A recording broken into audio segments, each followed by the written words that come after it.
No, 50 episodes. That's like fabulous. I know, right? Especially, I've been looking at some data. Yeah. Yeah, some stats and that. And to be in the top 1% of all podcasts, you've just got to reach 21 episodes. Really? Yeah. Wow. So that people don't stick at it, Lucy. So the fact that you stuck at it for more than double the benchmark, you're in the 1% club. Hey. I feel so special. And there's been plenty of times that I have wanted to give up. Why? Tell Auntie Sarah. It's just because I'm doing absolutely everything to do with it. So I'm reaching out to guests. I'm doing all of the sort of editing. I'm doing the marketing and the promoting.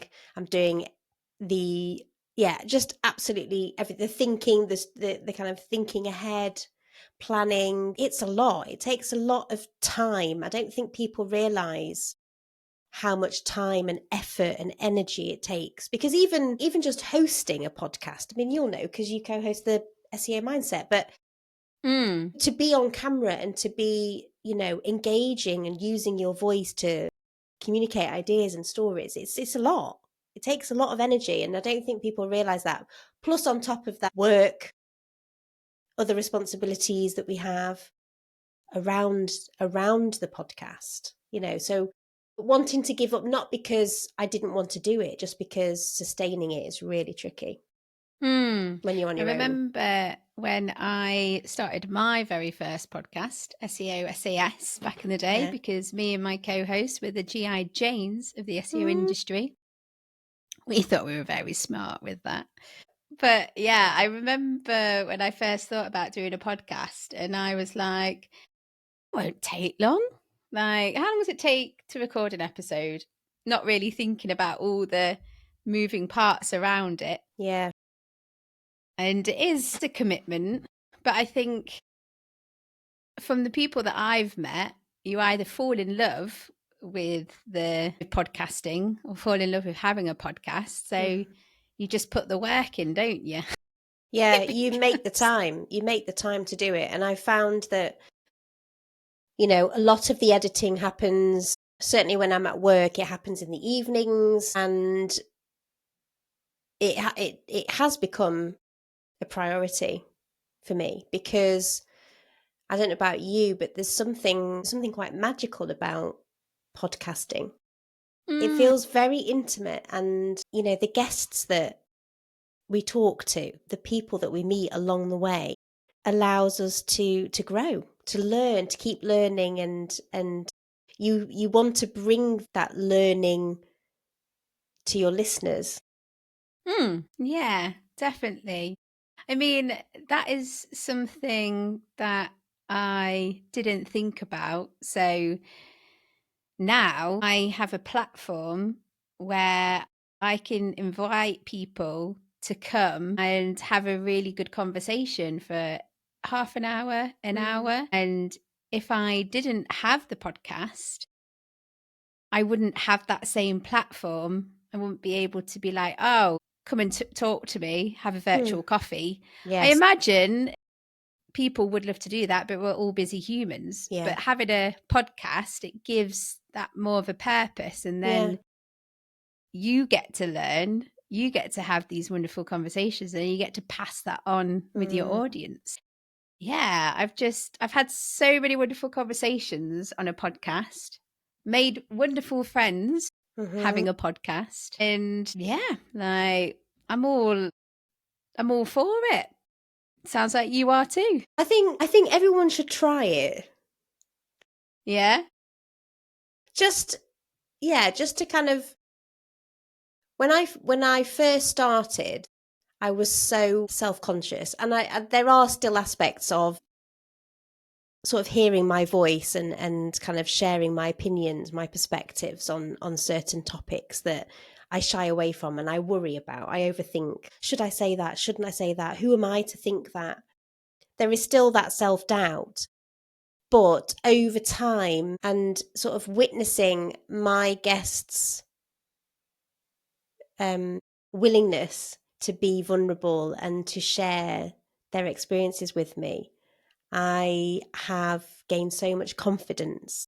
Like, I don't feel Mm. like I need to silence myself as much. Well, that's just lovely to hear, isn't it? I did just You've do come jazz hands for out. those people who are listening. I've come out of the closet, the silenced What? closet. I'm just going to ask, what closet is this? I Because don't know.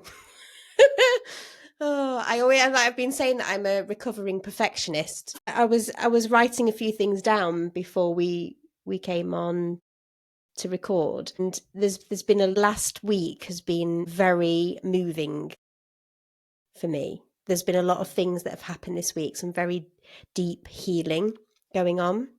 okay. And so the closet has been, I think, one of shame.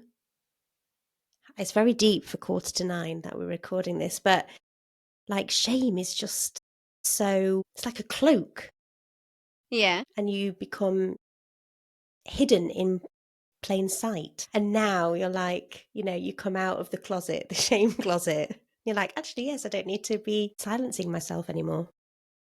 When you say moving, Hmm. obviously something that I was very aware of was, so I'm in my mid 30s now, and when I turned early 30s, I realized that I didn't really know myself. We're getting Hmm. very deep now, aren't we? Love it. Not even had any wine, or like I'm on the water on the H2O. I'm on the chamomile tea, living it, What living else? it What else large. is in that chamomile tea? I wonder. Nothing. Let's just talk about it all. No, it's good though. But like something that I was really aware of was, because as you're like growing up, you get influenced by a lot of people and stuff and Hmm. experiences around you. I've always been a massive people pleaser. I've always strived, I want people to like me. Hmm. And I think in me doing that and having these people pleasing ways, I've never really ever put myself first.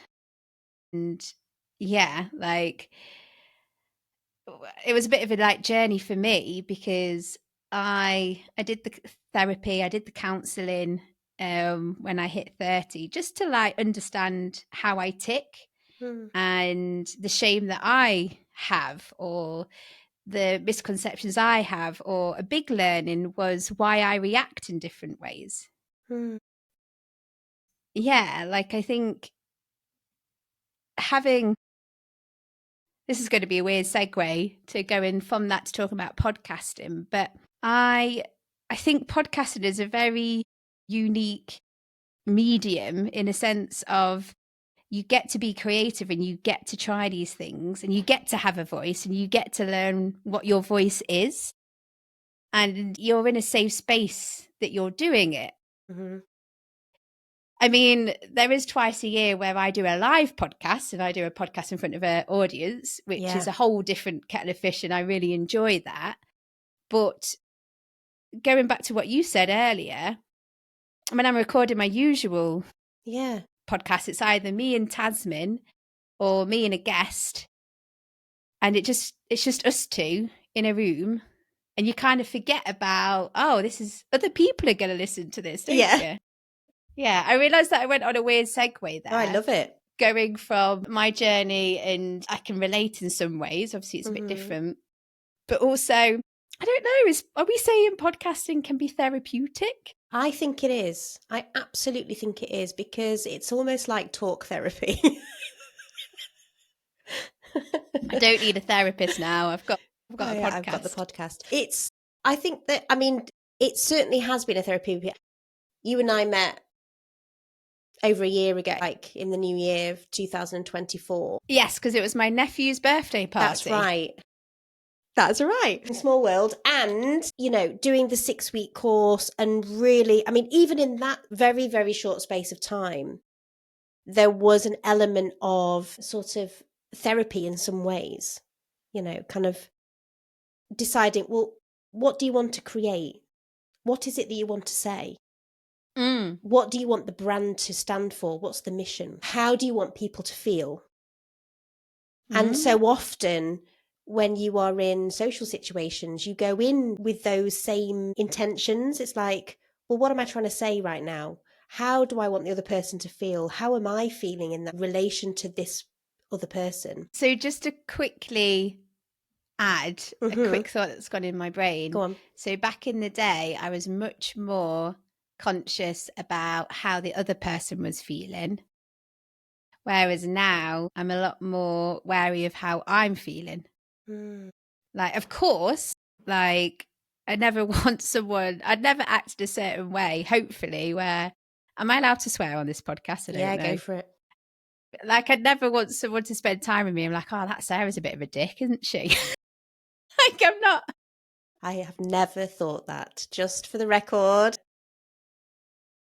Just very mindful that, Mm. like, there's people that you spend time with that are bring you energy Yes. and time flies. And there's been other situations where, like, not that it's been awful or anything like that, but it's very different. Like, I think I'm I'm quicker to know like who my kind of vibe are, who my people are, who I feel comfortable with, and conversation just flows Flows. and you're kind of on the same wavelength with what like your values and Yeah. all of that sort of stuff. Yeah. And all of that you bring to the podcasting space as well, because there's so much listening and observing that's going on when you are recording an episode with a guest or with your co-host in your circumstance. So, you're really attuned to the other person, but also to how you are feeling and what you're curious about and what you want to explore and in that moment. And I think it is super special. It is. And like you say, you don't need to, like, we're recording this now, and when this goes out, people are going to listen to it, and we have no control over what people think or say or do in response to this. And How that's does that also, make you well, feel? it's really freeing. It's really freeing because I'm normally like, I must control everything. And I think and when I'm in control, I feel safe. So, whereas with the podcast, it's so freeing because I am not responsible for how my listeners react or think, or like, in Mm. a sense. I mean, I am very mindful of the stories that I'm bringing to them, and I feel a deep sense of responsibility to the guests. I always send the edited version of the podcast episode to the guests because I always say, this is your story. I want you to be happy with what's going out into the world. But beyond that, we don't have any control over the listener's experience. I don't know. What do you think? No, I do relate to that because I think you've probably said something there that a lot of people and people who are listening to this episode can really relate with, where depending on your experiences or who you are as a person, you do certain things to feel safe. And I completely get that if you can control a situation, of course that's going to bring you safety because you know what's going to happen. And I understand that it is freeing to a certain extent. I know that you've still got to be mindful about the things that you put out there and making sure that guests are happy with Yeah. the version that you're bringing and stuff. But it is definitely freeing. And to be completely honest, it's not until you've said that I'm actually thinking, well, yeah, definitely. So it is therapeutic because you can't control everything. You can't control how someone takes a message. And yeah, like, of course, if I ever caused any offense to anyone, I would always try and rectify that. But I don't think we're talking about that. No. We're talking more about Like when someone listens to a podcast episode, they're bringing their own experience and thoughts and angles and opinions about it, aren't they? Yeah. And you can't control everything. And I think as soon as you can well, it's like a breath, isn't it? Like I can't control everything, and that's okay. Yeah. Yeah, exactly.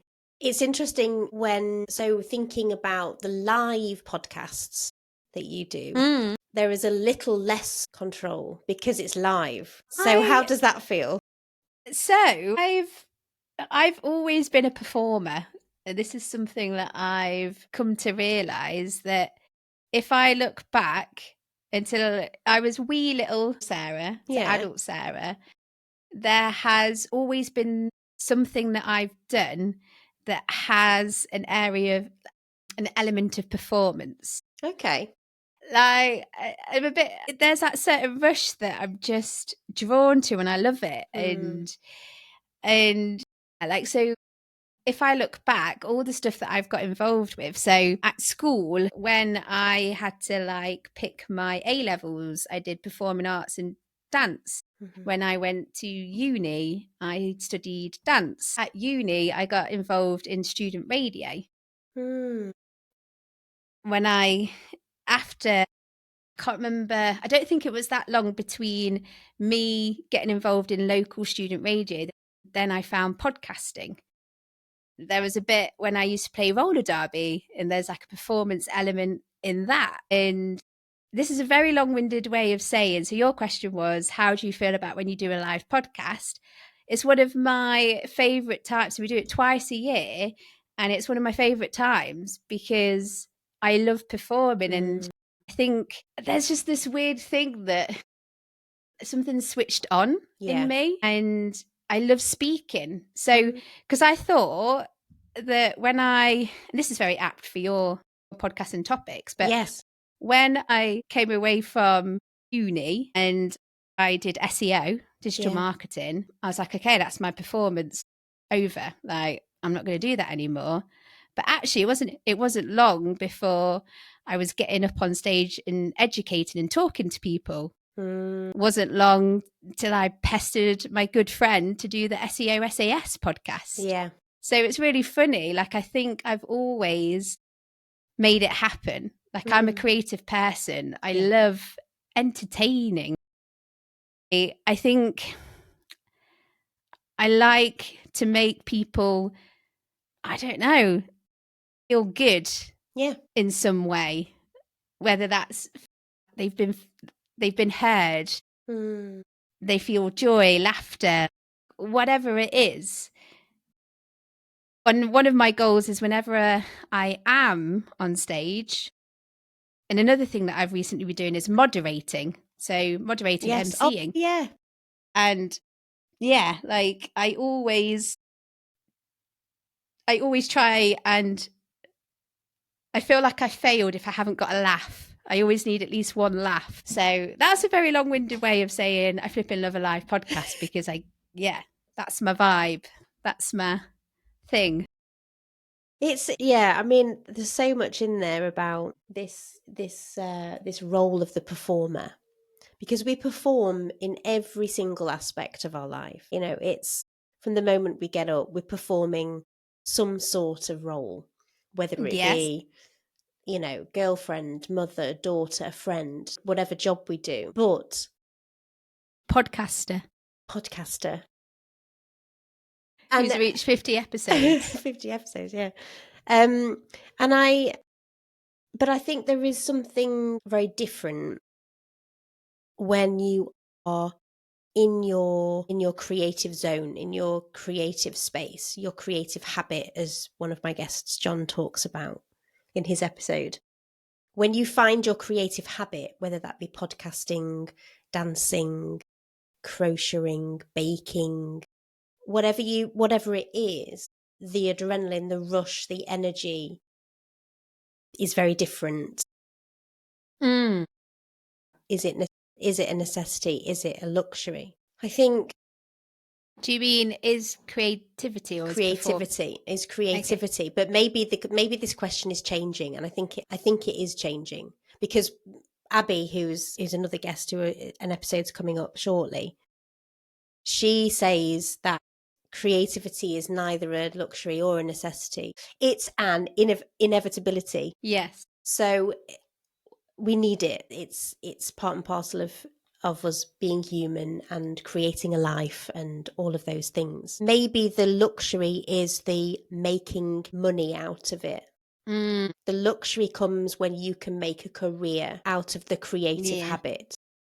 The necessity is the struggling artist, the kind of the process you need to work through, and that's where the therapy comes in, and that's where the kind of the stripping back, finding your creative habit. It's the process of that, and then if you can make a living out of it. I don't And know. creativity means different things to different people. Mm, So something that I used to think was creativity was a certain thing yeah. that had its own box. And I've heard lots of people say, "Oh, I'm not very creative." And I'm going to challenge that now when I hear Mm, people say that, because creativity comes in lots of different forms. Like cooking dinner, there's creativity in how you present stuff on a plate. There's creativity in, I don't know whether this is going a bit off piece, but creativity in if you've got small humans, small kids, and keeping them entertained, there's creativity in that. oh yeah. I actually managed to get Oscar out of his pajamas and into his school uniform the other day by using an imaginary remote control. And we had a great time. And we weren't late, which was my aim. But yeah, there is creativity in that. But I also think there's like creativity in the way that you see the world, the way that you Yes. interact with the world. Yes. Like I can. This is going to sound really strange, but it is. There must be a term for this. But driving along and you see the beautiful sort of the shapes that the birds make as they're flying, and Yeah. like when that happens, I'm like, I'm in a film. I hear music. Do you know what I mean? Like, and it's the way that I kind of experience the world. Yeah. No. And I think everyone just needs to be more open, Mm. because I think there's a certain, and again, it would be to protect yourself. So I read a very Mm. good book on holiday Yes, I want to called talk about your holiday as well. Solve for Happy. Have you heard of Solve for Happy? Soul for happy So or solve is in your solving a solve. maths equation. Yeah. Solve for Happy. Right. Okay. And it's a cracking book. It's a really, really good book. And basically one of the main themes is there's a lot that happens where our brain is thinking that it is keeping us safe. Yes. Because primitive brain, when we were cave people, Mm-hmm. had to survive tiger attacks or random attacks from other whatever Mm. life. So your primitive brain was always on because danger was everywhere. Your brain nowadays, still, there's moments where if you start to feel nervous about something or uneasy, that primitive brain will switch on, if Mm. that makes sense. And it's a lot about retraining your brain and sort of getting your brain to a state where you're saying, it's okay, brain. You don't Mm. need to do this thing to protect me. Like, so for example, the first time that I went on stage and spoke in front of an audience, I was wetting myself, not wetting myself, because that means that you're laughing. Could be What's the nervous other as one? well. Shitting yourself. Yeah, so I was so nervous and my brain was thinking about all these things of like Mm. why I shouldn't do it. But the reason the brain was doing that was because it was trying to stop me from doing it to keep me safe. Yeah. And there's an exercise that he gets you to do where you basically just be still with yourself and you notice the thoughts that come into your brain, and most of them will be negative because again, it's your brain Mm. thinking the worst case scenario because that's how it can keep you safe. Mm. So again, it's being aware of these negative thoughts that are coming into our brain, but not allowing them to sit and Mm. fester in your brain. I mean, we're getting into meditation now, aren't we? Yeah, And I did meditation and try this mindfulness. Yeah. where I'd just, whatever thought came into my brain, and I just kind of try to wave it off. Do you know what I mean? Like Yeah. let it go and then see what other thought and just let Mm. it go. Yeah. But I think there's a lot of people who would love to do this creative thing that pushes them outside of their comfort zone, but their primitive brain is kicking in to Yeah. this perceived danger, being, oh, you can't do that because Mm. you'll be ridiculed, you'll be this, you'll be that. When in actual fact, how do you know? Yeah.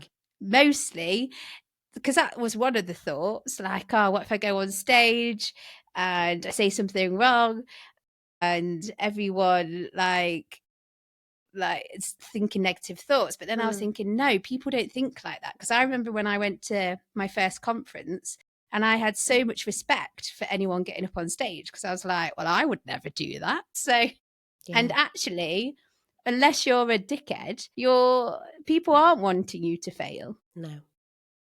No. But it's your own, that primitive brain, or your own, what's the word that I'm thinking about? Well, you're self-conscious, aren't you? Yeah. It's almost like the inner critic. Yeah. The inner critic, because I've been thinking a lot about this recently. And in fact, I have just written the next installment of the newsletter, which is out now, which is a new thing that I've recently launched without really thinking about. So, gang and listeners, It's so funny, isn't it? I was just like, I'm just going to do it.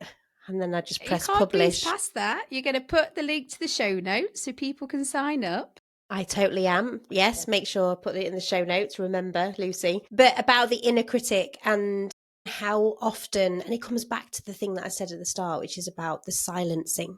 How often we silence what we want to express in whatever medium that's going to be in. And, you know, that voice is often like an over critical teacher or parent, or maybe a stranger said something to you once and that's really stuck with you and you haven't been able to let that go. And it might just be like this fear of perfection, of, you know, just these unbelievably high expectations that we have of ourselves, and that fear of failure, you know, getting up on the stage and it just, you're just falling flat on your face, literally and metaphorically. So many times I've gone into an interview lesson or on stage about to do something and something happens, and it's how you sort of recover from those moments where you trip over your feet, or there's so much learning in those experiences as well. But those experiences make you human and make you relatable, because I've seen speakers who will do something and they're like, and they just make a joke of it, like, oh, that was awkward. Like, Yeah, or like, yeah, exactly. you can recover from it. Definitely.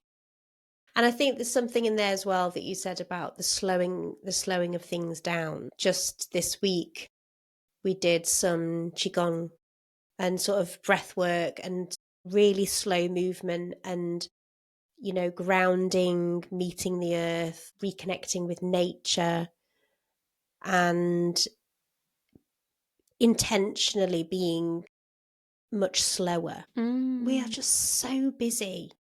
You know, I mean, right at the start of the conversation, we said, you know, yeah, we manage the podcast around lots of other things that we have to do, you know, but actually giving yourself time to slow down and exhale, I think, why don't we it's just just so take a moment important. Yeah.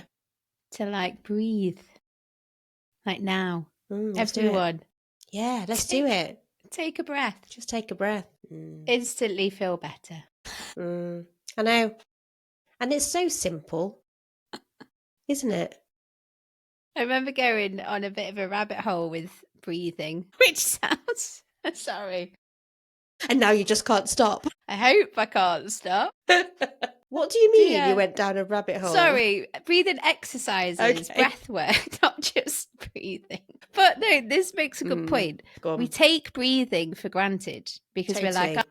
oh, we just breathe. That's what we do every day. Yeah. But I remember, because I was looking at ways when I was like nervous doing my first talk, like things that I could do to calm myself down. And there was a lot of certain breath work, so where your inhale is shorter than your exhale. Yeah. There's things like the lion breath if you want to feel strong and powerful. Love the lion breath. Yeah, and I remember just being like, wow, this is a whole new world of breathing, which sounds daft, but yeah. Breath work. You've recently come back from a holiday that had been postponed for lots of different reasons, which you don't necessarily need to go into, but I mean, I'm happy to. We're not keeping anything secret. no, well, this is it. I love the transparency. But you clearly just needed a rest. Like, you needed to reconnect. Yeah. So this holiday was a long time coming because 2024 was a tester. Some things happened, and yeah, it got to a point where it was like, surely not another thing, and then something else would happen. Yeah. So 2024, we had some lovely moments in 2024, but there was definitely some tricky parts. And one of those tricky parts was my fiance. Yay! Fiance. Tash. She got really poorly last year. And they still don't know quite what happened. So something neurological, but she basically had to learn to walk again. And she still struggles with certain things nowadays. But we were meant to go on this holiday last year, and we kept having to postpone because Tash wasn't well enough. And then it got to a point where we kept postponing it, where we were like, let's take some pressure off ourselves and we'll just go next year. Yes. That's fine. And so the fact that the holiday actually happened this year, a couple of weeks ago, we went to Crete, lovely place. And for those reasons, it was extra special as well, because it was a holiday that was a long time coming. And it also, getting a bit deep, feel a bit emotional, but like I just felt so proud and happy for Tash as well, because she'd gotten herself to a point where she was well enough to go on this holiday, and we took her wheelchair with her. Yeah. But she only really needed it for the airport. She was getting about on her crutches and stuff. And but it was definitely, so obviously lots of different reasons why Tash got poorly and stuff. But one of the things was, I think she pushed her body and herself, her physical, emotional state to the limit, and her body just broke and just physically couldn't take anymore. I'm still like, it is tricky, isn't it? Because we all push ourselves to the limit, and it's not until we physically can't do something. But from that moment, like, because obviously Tash has to pace herself because, but it has got me a bit more mindful and making sure that I'm not always go, and making sure that like once a month I block out a weekend where there is no plans, you know what I mean? And stuff like that. But the holiday was just so lovely because obviously it had a deeper meaning for that reason anyway. But it was just so nice to switch off, because me and Tash are both like, we run our own businesses. We have a shop. Yeah. Or a creative hub, should I say. It's not really a shop because you can't come and like buy your tea bags. I mean, it might give Tash an idea. She will start selling tea bags. You could definitely tell two ADHD spicy people have come together and tried to, But anyway, it was lovely because we both switched off. We didn't think about work. Didn't take my laptop. Wow. I told all my clients, you're not going to be able to get in touch with me. And we just had fun. explored, didn't have to set an alarm. Well, we set an alarm once, but that was because we went for a day trip, which was very, very lovely and cultural, and we got to learn a lot of things. But that was like, you just doing things at our pace. Yes. And do you know what I mean? So it was so lovely. So Good. yeah. I'm glad. And do you feel like you've come back with more sort of ideas? I mean, you said that Yes. you already have loads of ideas, but sort of where is the SEO Mindset podcast growing now? Where I do you mean, want to take it? good question. And I also want to ask, I feel as well, like we should save some time for me to ask you some questions about That's all good. the podcast and, you know, for this 50th episode. Like, I mean, one thing I would say is, whilst the conservatory is or was a space for me to dump all of my stuff, it's not overly practical because it's so hot. it must be. It's so hot and it's like falling down. But we don't have anywhere else in the house at the moment that can house the podcast. I know that you've got the studio, obviously, which is very special because it means that you can actually do so much more. You know, but you still record in your where you are now, don't you? And I actually came up in conversation, and because the studio is a relatively new thing, because it's been live, we've had it for a year, but I've been podcasting since 2018.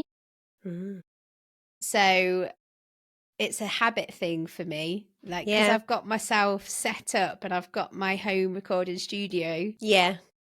Do you know what I mean? Yeah, like, totally. I should go and use the studio more, definitely. But yeah, I mean, it's not even that far away for me either. It's like 10 minutes, but it's just a habit thing for me. I'm just so used to this space. But yeah, I should. But you asked me, where is the SEO mindset going? So we've been going for 3 years, and I think when we first started, it was we just started it to see what would happen. So basically, because what's quite funny is, I swear I've not done anything wrong here, but I always have a podcast with someone else, co-host, and then they will podcast break up with me. Not like the friendship or anything like that, but they'll get to a point where they're like, they can't do the podcast anymore, or they're focusing on something else. Whereas I think I will always have a podcast. So what's quite funny is, every time, it's going to sound lame, every time one podcast door shuts, another one opens. Yeah, which is lovely. So yeah, a podcast that I was doing with someone else naturally came to an end. I basically, because it was when I was toying with the idea of going freelance and doing some podcast coaching and consultancy. Yeah. So I'm part of a community, Women in Tech SEO, fabulous community, founded by a truly legendary person called Arij Abu Ali. She does amazing things for the space, especially women in the tech SEO space. I've derailed myself. Where am I going? So yes, I was part of this community, and I basically posted in the community, if anyone wants to start a podcast, like, pick my brains. I've been doing it for this long and I want to start helping people, and I want to, do you know what I mean? And Tasmin, my co-host of the SEO Mindset, reached out to me, and she originally was thinking about the idea of doing a poetry podcast, and I still think she should, but that was like what she did on the side, a bit of poetry. But then we just got chatting, and like, there was like a bit of chemistry there, or we just kind of clicked and it was easy. And we just got chatting, and we just realized that in the community there's lots of people talking about mental health, career, personal growth in relation to like SEO, like burnout, imposter syndrome, creativity. We've probably had an episode on, but at the time there wasn't a specific podcast. You're getting the whole backstory now, That's sorry. good. I like it. There wasn't a podcast that specifically focused on mental health, personal development, career development, and all of that stuff. There wasn't a specific one for the SEO community. There was SEO podcasts who would tell you how to do certain things in SEO, and they'd have an odd episode about this. So we kind of found a gap. We kind of found a niche. We're like, toyed with the idea of doing it, and we had some chats about it, and I was like, let's just try it, Tasman. Plan a couple of episodes, see how it goes. And yeah, like, so we always had a mission of really talking about those kind of topics to help and support people in the Yes. SEO industry, like talking about those topics. And even though we're like over 300 episodes, we still feel like we've scratched the surface. Like there's just so much, and it's great. And we have awesome conversations, and people come on, and people are so open and transparent with us as well. So that's the reason that we started, because we wanted to try and support and help the community. And we also just wanted to see like where it went.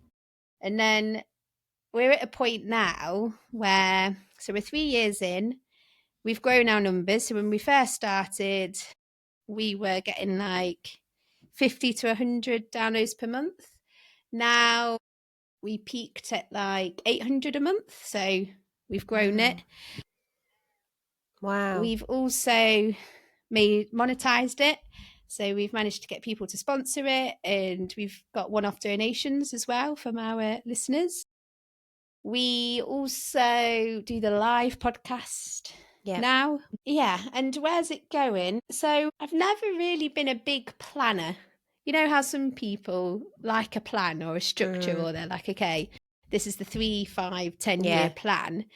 There hasn't really been a plan, and I've just enjoyed the creative process of running and growing the podcast. But we are now getting to a point where we do want to be more intentional, and we've started to like think of, okay, how can we grow this? What can we develop this into? And there's ideas about sort of being more helpful. So looking into like memberships and offering more value and more support in some capacity. Yeah. We do the live podcast when Brighton SEO happens, but we're wanting to like venture out into other places. And actually what's quite interesting is there's a few conferences across the globe that have like reached out to us to like take it there and stuff. So that's exciting. So there's no sort of, obviously we've got a like we're more intentional now. We have strategy days, and we try and put like plans, okay, like, because obviously having a podcast costs money, time and resource. And it would be lovely to be able to not only cover the costs of having a podcast, so for the equipment, the recording, subscriptions, the podcast hosting subscriptions, but do you know what? Like, we put a lot of time and effort, and it is hard work. Like, we enjoy doing it, but if we can start to get some money, like, do you know what I mean? Definitely. So I realised that was, again, a very long-winded answer for you. That's okay. As Anna Xavier always says, she said on her episode once, she was like, I am a podcaster, therefore I am not succinct. That really stuck with me. I love Anna Xavier. She's a good egg.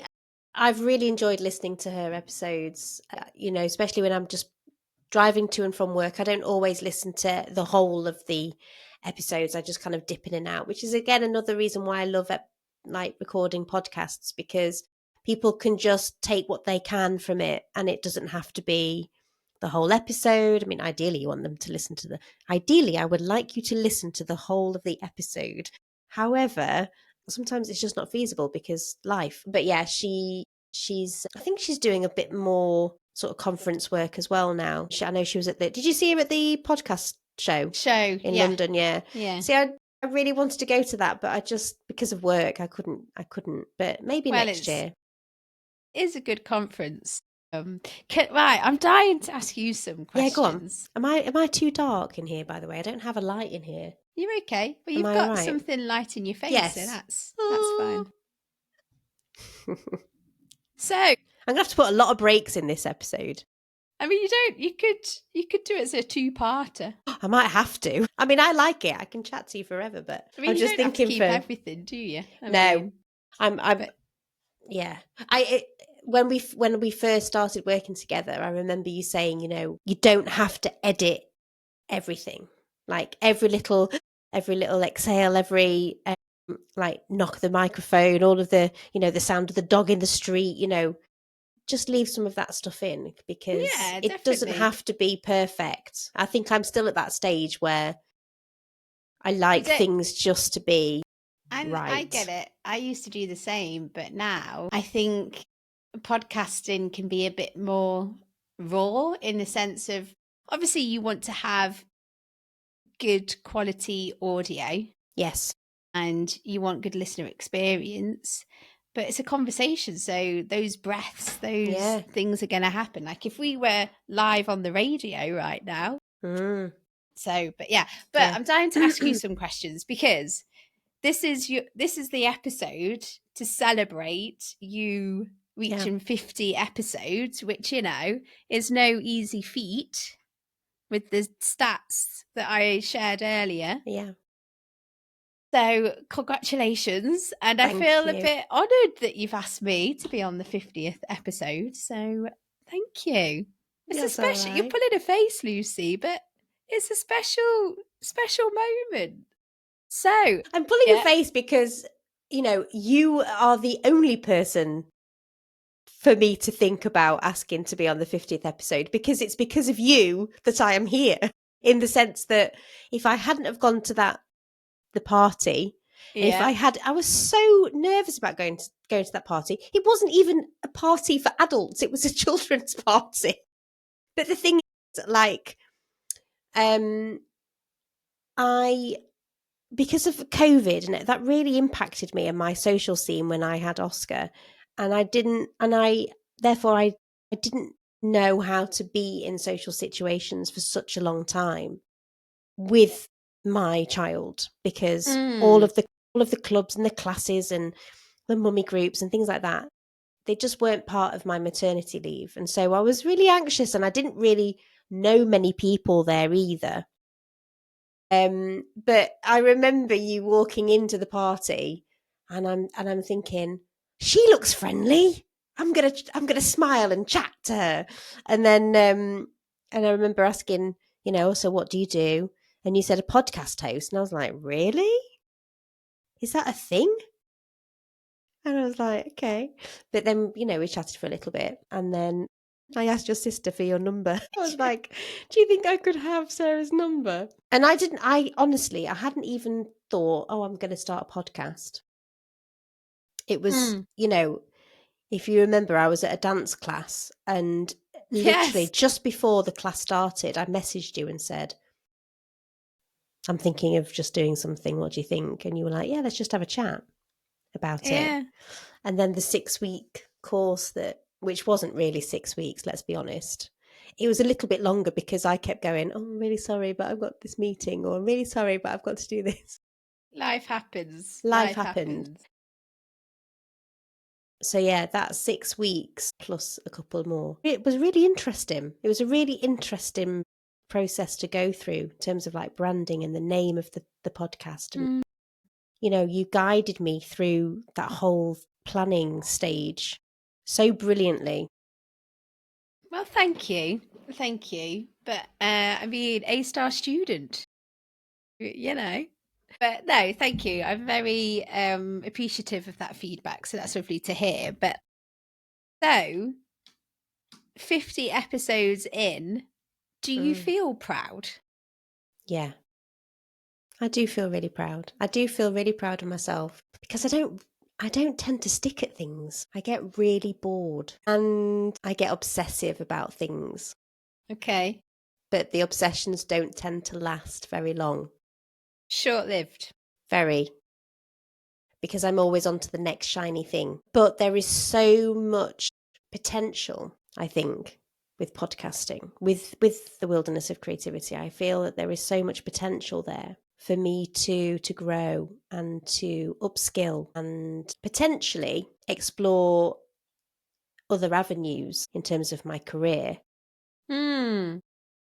But also it's mine, like it belongs to me.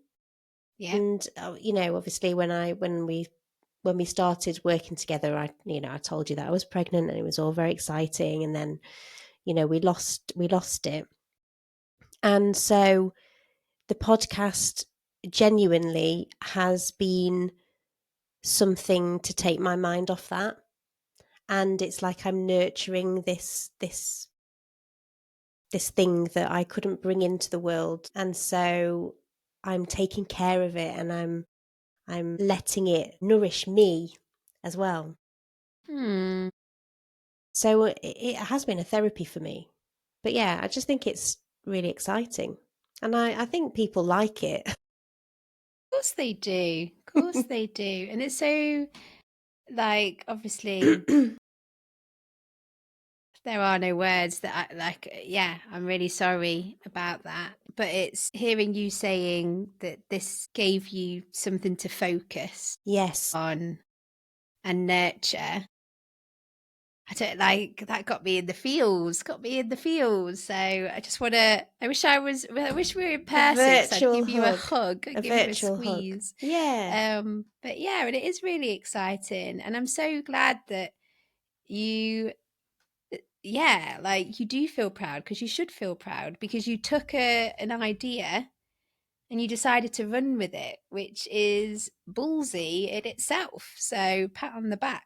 What has been the most surprising thing for you whilst doing the podcast? Does anything sort of spring to mind? I think the most surprising thing is my guests' generosity of Mm. sharing their story with me. Because, and I'm not saying this in a kind of like derogatory way, but I'm not a known host in any way. I'm just somebody who's doing a podcast in my conservatory. A very sweaty, hot Very, very hot, sweaty place. conservatory. But it surprised me that people were sort of reaching out to me and saying, I'd love to chat to you about my story. And that's been really surprising. I'm quite surprised with how I've managed to make all the technology work, because I'm not very technical, to be honest. Like the things that I you don't think you can say that now, though. no, but the 'Cause things that you showed me in those initial sessions of like Audacity and Captivate and this, that, and the other, like even though I still don't do a lot of the stuff that you told me, because I need time to embed it in the practice, if that makes sense. But I still manage to schedule episodes. I don't miss those dates. I can, book a guest. Can if I'm having issues with Riverside, I know where to go, who to speak to.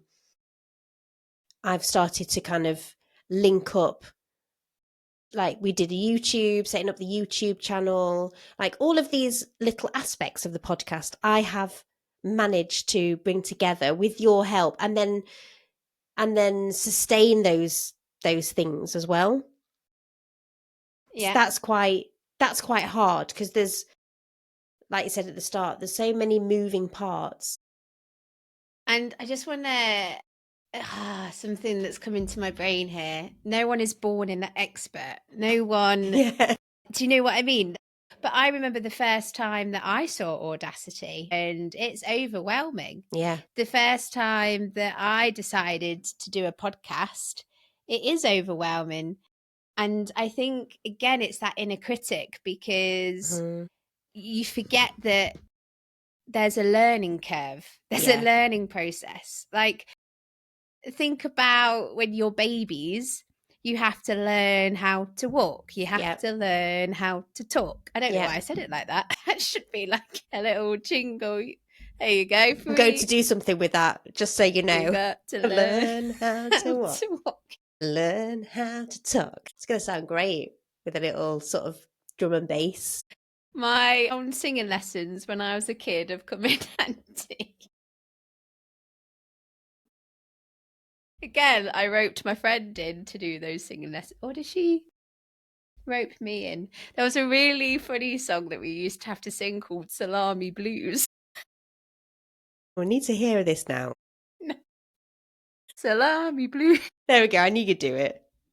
I think there was a line about, I need a sandwich. Make me a sandwich. It sounds terrible.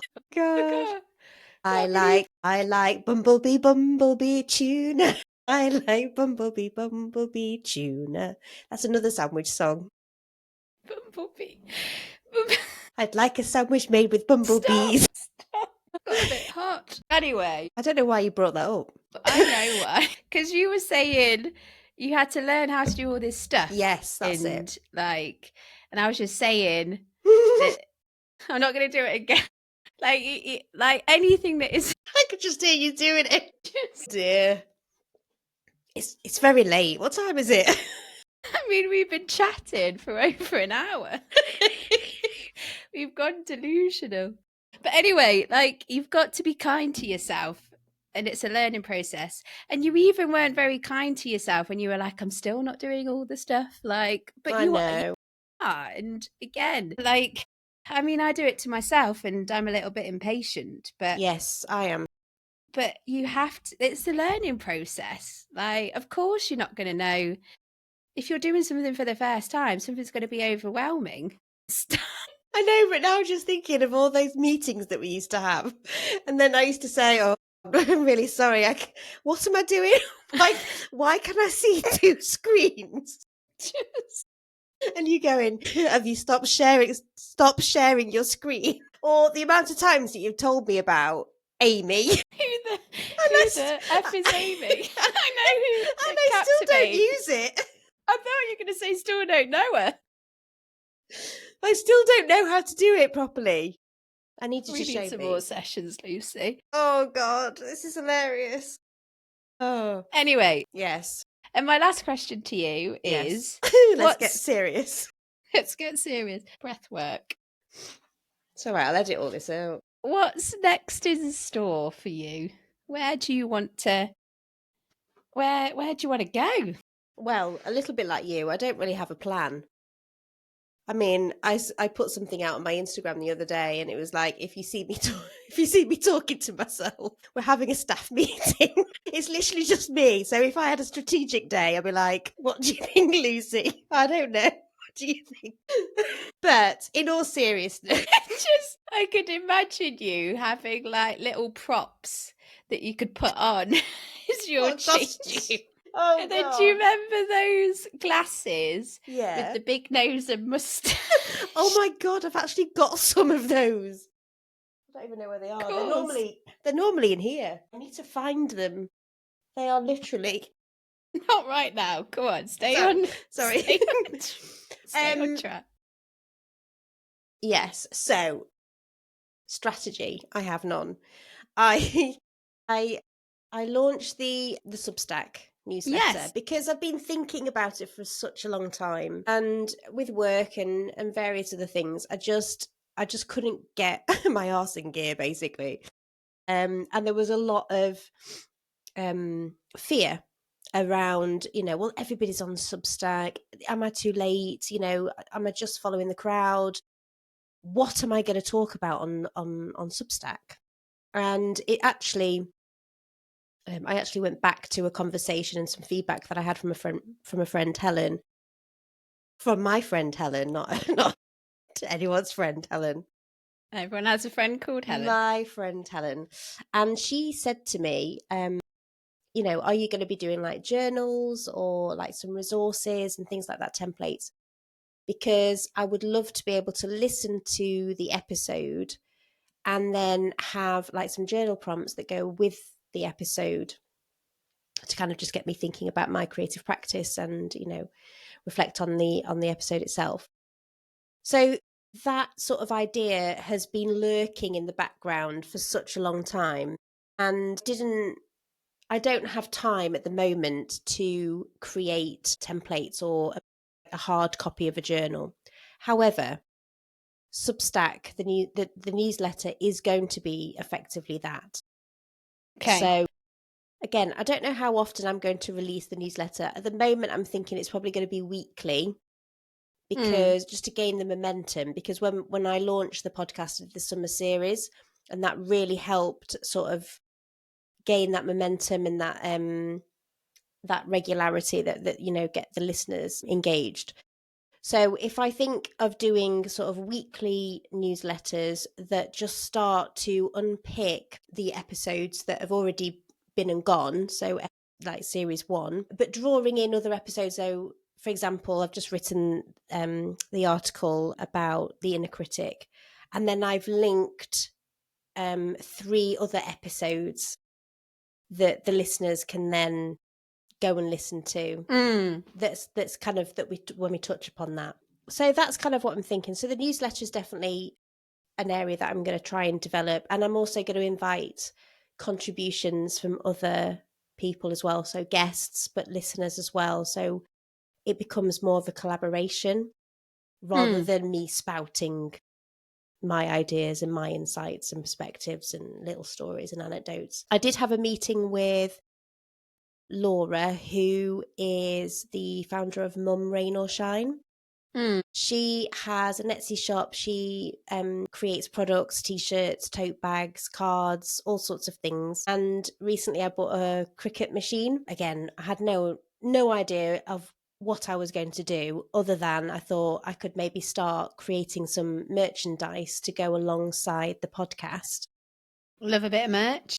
Yeah, because we talked about it already. But the thing that Laura had suggested was, well, if you're going to start doing merchandise, then why don't you think about maybe giving the logo a little bit of a refresh?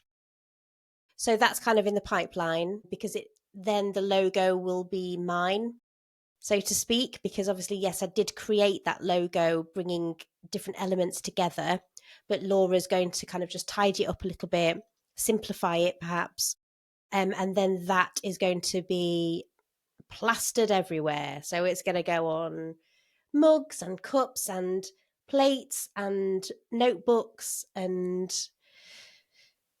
tote bags, t-shirts, whatever. It doesn't matter what it goes on, but I just want to have a little bit of a play with what that might look like. And then, I'll do some giveaways, and maybe that becomes something that I monetize later on down the line, if it's something that people want. Because there are sort of craft stalls, markets and things like that I could potentially branch into, if that was a possibility.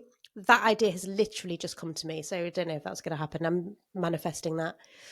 And then the YouTube channel, sorry, I'm waffling now, but the YouTube channel is also something that I'd like to grow. At the moment, I'm posting shorts, so behind the scenes, or like little sound bites of up and coming episodes, but I think I would like to start learning how to edit video so that I can post full video episodes of the podcast to YouTube, so that people can see how ridiculous I can be when I when I am having a laughing fit, because because everybody needs to see that, I think. But yeah, I need to do a little bit of research, and maybe I need to sit down with somebody and look at how I can edit video in a way that feels fresh and engaging. So if anyone out there knows of anyone that can help me with some video editing, that would be lovely. I enjoyed seeing your brain and your thought process, and yeah, like it makes me laugh because we both said, oh, there's never much of a plan, and then we then go and tell a Yeah. plan that we both got. But yeah, Yeah. but no, yeah, like it's just so, I just think, I mean, if there's anyone listening to this podcast right now, Mm-hmm. I just really urge you, if you've got an idea and it's always popped into your brain like, oh, I want to do a podcast, I want to do this thing. It's much better trying something and not liking it than thinking, what if? And I am so grateful that I started my very first podcast back in the day, because it's taken me on a wonderful journey, and now I am a freelance podcast producer with my own studio that I hire out, and I get to help people like yourself, Lucy, and I get to help other Mm. people who most of the time I just feel like I'm a cheerleader because Yeah. I talk to so many people and I'm like, you'd be cracking on a podcast. You've got the passion, you've got the energy, you're good at storytelling, but for whatever reason, and sadly, I think it is a female thing as well because we get into our heads and like think, oh, Mm. can't do that. Like, what? And I've heard all the fears, the equipment and software overwhelm. What if no Yeah. one cares about what I'm saying? What if I run out of things to say? And again, that is just that primitive brain. That is that brain coming Mhm. in, thinking of all these negative thoughts. Um, like just go for it, gang. Just the next idea, just run with it. See where it goes because you just never know what it would lead to.